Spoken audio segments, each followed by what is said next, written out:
ಎಲ್ಲರಿಗೂ ನಮಸ್ಕಾರ. My food and spirituality ಚಾನಲ್ಗೆ ಸ್ವಾಗತ ಸ್ನೇಹಿತರೆ. ಇವತ್ತು ನಾನೊಂದು ಮಹಾಕಳ್ಳ ಭಕ್ತನಾದಂಥ ಕಥೆಯನ್ನು ಹೇಳ್ತೀನಿ. ಇವತ್ತು ಶ್ರೀಕೃಷ್ಣನ ಕಥೆ. ಎಲ್ಲರೂ ಲಕ್ಷ್ಯ ಕೊಟ್ಟು ಕೇಳ್ರಿ, ನೀವು ಆ ಕೃಷ್ಣ ಪರಮಾತ್ಮನ ಪ್ರೀತಿಗೆ ಪಾತ್ರರಾಗ್ರಿ ಅಂತ ಹೇಳ್ತೀನಿ. ಒಂದು ಊರೊಳಗೆ ಒಂದು ದೇವಸ್ಥಾನದೊಳಗೆ ಪ್ರವಚನ ನಡೀತಿರುತ್ತೆ. ಗುರುಗಳು ಪ್ರವಚನ ಹೇಳ್ತಿರ್ತಾರೆ. ಅಲ್ಲಿ ಈಗ ಎಲ್ಲರೂ ಜನರು, ಊರಿನ ಜನರೆಲ್ಲ ಸೇರಿರ್ತಾರೆ. ಅಲ್ಲಿಗೆ ಒಬ್ಬವ ಕಳ್ಳ ಬರ್ತಾನೆ. ಕಳ್ಳ ಯಾಕೆ ಬರ್ತಾನೆ ಅಂತಂದ್ರೆ ಕಳ್ಳತನ ಮಾಡೋಕೆ.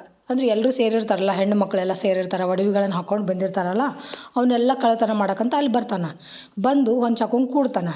ಬಟ್ ಪ್ರವಚನ ಕೀರ್ತನೆ ನಡೀತಿರುತ್ತೆ. ಕೃಷ್ಣನ ಬಗ್ಗೆ ಪ್ರವಚನ ಹೇಳ್ತಿರ್ತಾರೆ ಗುರುಗಳು. ಆ ಪ್ರವಚನ ಕೇಳ್ಕೊತ ಕೂಡ್ತಾನೆ. ಯಾಕೆ ಕೂಡ್ತಾನಂದ್ರೆ ಕೃಷ್ಣನ ಹೆಂಗೆ ವರ್ಣನೆ ಮಾಡ್ತಿರ್ತಾರಂದ್ರೆ, ಕೃಷ್ಣ 10 ವರ್ಷ ತಾವಿರ್ತಾನೆ.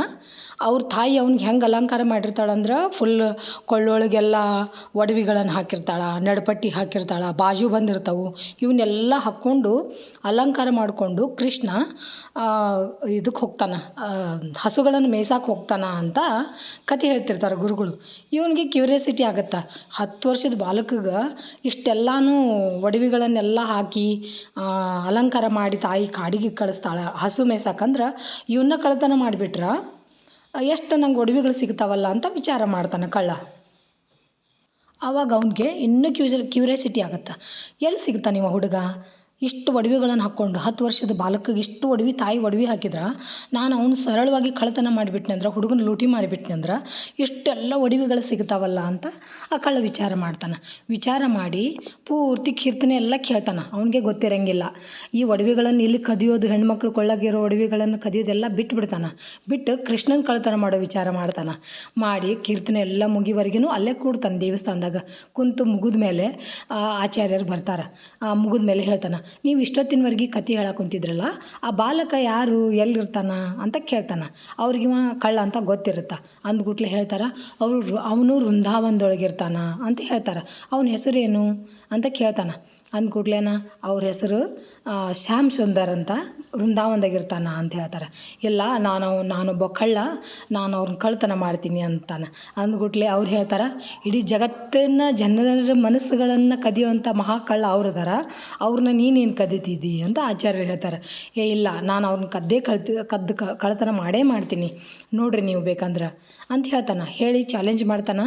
ನಾನು ಅವ್ರನ್ನ ಕಳ್ಳತನ ಮಾಡೋವರೆಗೂ ಒಂದು ಹನಿನೂ ನೀರನ್ನು ಕುಡಿಯಲ್ಲ, ಊಟನೂ ಮಾಡಲ್ಲ, ಏನೂ ಮಾಡಲ್ಲ ಅಂತ ಚಾಲೆಂಜ್ ಮಾಡ್ತಾನೆ. ಆವಾಗ ಅವ್ರು ಹೇಳ್ತಾರೆ, ಆಯಿತು ಕಳ್ಳತನ ಮಾಡಿ ಹೋಗು ಕೃಷ್ಣನ್ನ ಅಂತ ಕಳಿಸ್ತಾರೆ. ಆವಾಗ ಎಲ್ಲಿರ್ತಾನಂದ್ರೆ ವೃಂದಾವನದೊಳಗಿರ್ತಾನೆ. ಅವನ ಹೆಸರು ಶ್ಯಾಮ್ ಸುಂದರ್ ಅಂತ ಹೇಳಿ ಕಳಿಸ್ತಾರೆ. ಆಯ್ತಂತ ಕಳ್ಳ ಹೋಗ್ತಾನೆ. ಹುಡುಕ್ತಾ ಹೋಗ್ತಾನೆ. ವೃಂದಾವನ ತಲುಪ್ತಾನೆ. ಹೋಗಿ ಅಲ್ಲೆಲ್ಲ ಜನರನ್ನ ಕೇಳ್ತಾನೆ, ಇಲ್ಲಿ ಶ್ಯಾಮ್ ಸುಂದರ್ ಅಂದ್ರೆ ಯಾರು, ಎಲ್ಲಿ ಸಿಗ್ತಾರೆ ನನಗೆ ಅಂತ ಕೇಳ್ತಾರೆ. ಆದರೆ ಅವರು ಅಲ್ಲಿ ಬೇರೆನೇ ಕರೀತಿರ್ತಾರೆ, ಕೃಷ್ಣ ಖಾನ, ಕೃಷ್ಣ ಅಂತ ಎಲ್ಲ ಕರೀತಿರ್ತಾರಲ್ಲ. ಈ ಶ್ಯಾಮ್ ಸುಂದರನ ಹೆಸರು ಅವನಿಗೆ ಗೊತ್ತನೇ ಆಗಲ್ಲ. ಯಾರು ಹೇಳೋದೇ ಇಲ್ಲ. ಏನಪ್ಪ ಯಾರನ್ನ ಕೇಳಿದ್ರೂ ಗೊತ್ತಾಗೋಲ್ದಲ್ಲ, ಎಲ್ಲಿ ಸಿಗ್ತಾನೆ ಇವನು ಅನ್ಕೊತ ಹೋಗ್ತಾನೆ. ಹುಡುಕ್ಕೊಂತ ಅದ್ರಾಗ ಆಚಾರ್ಯರು ಹೇಳಿದರು, 10 ವರ್ಷದ ಬಾಲಕ ಕಾಡೊಳಗೆ ಹಸುಗಳನ್ನು ಮೇಯಿಸ್ತಾನ ಅಂತ ಹೇಳಿರ್ತಾರೆ.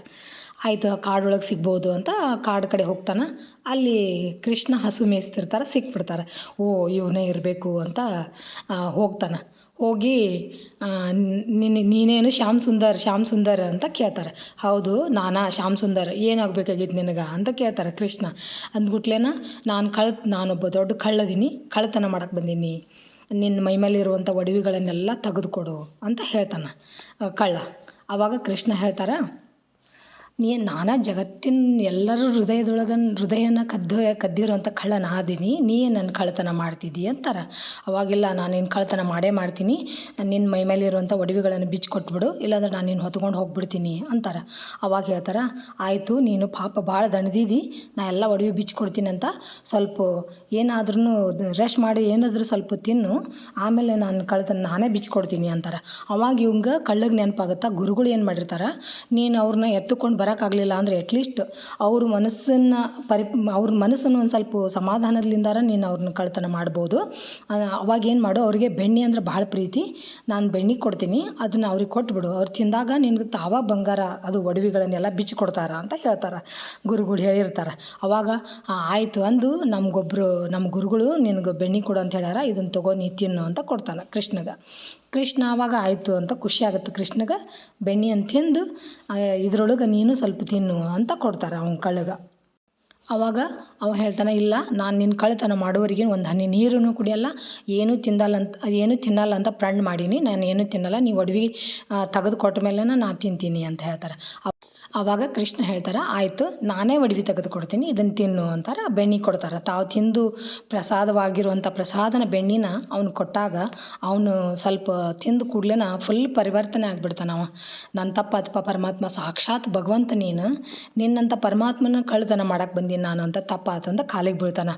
ಕಾಲಿಗೆ ಬಿದ್ದಾಗ ಕೃಷ್ಣ ಅವನ್ನ ಅಪ್ಕೊಂಡು ಅವನು ದೊಡ್ಡ ಭಕ್ತನಾಗ್ತಾನೆ. ಅಚಾನಕ್ಕಾಗಿ ಅವನ ತಂದೆ ತಾಯಿ ಅವನ ಹೆಸರು ಗೋವರ್ಧನ್ ಅಂತ ಇಟ್ಟಿರ್ತಾರೆ. ಹಾಗಾಗಿ ಕೃಷ್ಣನ ಒಂದು ಒಳ್ಳೆ ಸ್ನೇಹಿತ ಆಗ್ತಾನೆ ಕಳ್ಳ. ಅಂತ ದೊಡ್ಡ ಮಹಾಕಳ್ಳ ಕೃಷ್ಣನ ಭಕ್ತನಾದ ಕತೆ ಕೇಳಿದ್ರಲ್ಲ ಸ್ನೇಹಿತರೆ. ಅಷ್ಟು ದೊಡ್ಡ ಮಹಾಕಳ್ಳ ಒಬ್ಬ ಎಷ್ಟು ಒಳ್ಳೆ ಭಕ್ತ ಆದ, ಕೃಷ್ಣನ ಸ್ನೇಹಿತನಾಗಿ ಶಾಶ್ವತವಾಗಿ ಅವ್ರ ಜೊತೆಗಿರ್ತಾನಂತ.